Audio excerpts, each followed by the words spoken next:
and fiction. Everybody say, if I'm going to be healthy, say it, if I'm going to be healthy, I must learn to separate fact from fiction. You got to do that, family, because the programmers raised us on fiction. And we took fiction as historical fact. So we got to free ourselves from that madness. If we're ever going to have power as a people. So the illustration, the allegorical story that's about to be read never happened. It is a literary story for a lesson to be learned from it. Are y'all following? Okay? So when it says, as Jesus was teaching in the synagogue, if you want, you can replace Jesus with the word Michael. I don't care. You put anybody's name there. Put Bartholomew's name there. Put Mary's name there. Put Howard's name there. Whoever you want to be teaching in the synagogue, it will not make a difference in the story. Are we clear? Yes. Cool. Luke 13:10, what does it say? And he was teaching in one of the synagogues on the Sabbath. Yes. And behold, there was a woman which had a spirit of infirmity 18 years. Hold up. The teacher was teaching in the synagogue, in the meeting place, on the Sabbath day.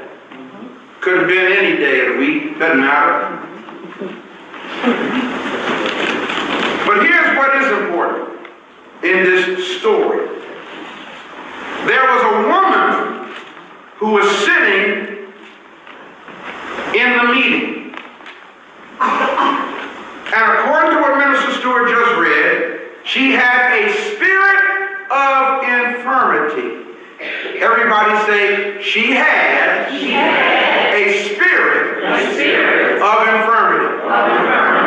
Now, how long did she have this spirit of infirmity? 18 years. 18 years. Read on. What else to say about it? And was bound together. She was bent over.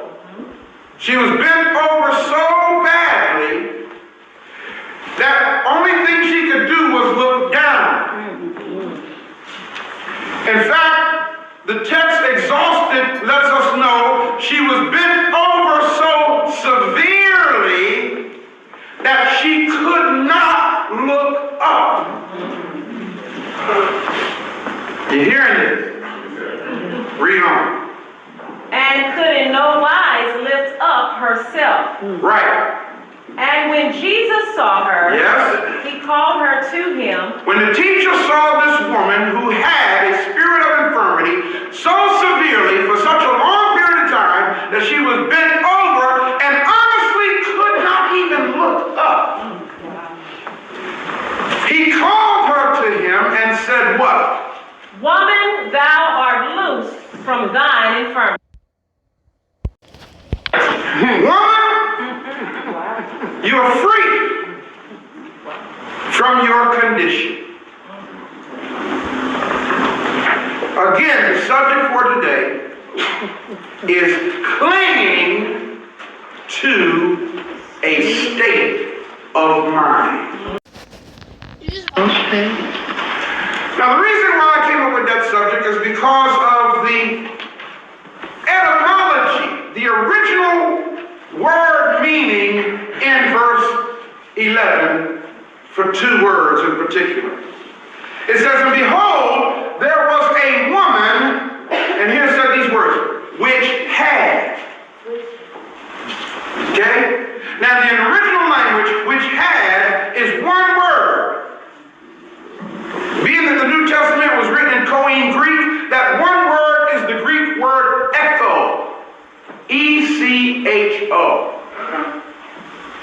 Here's what echo means. It means to hold yourself in a condition. Oh my God. Wow. Did y'all get that?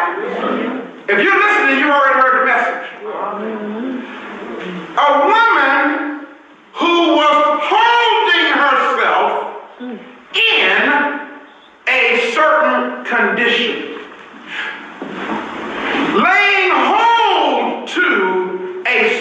condition. Convincing yourself that this is what is when it really ain't. Okay.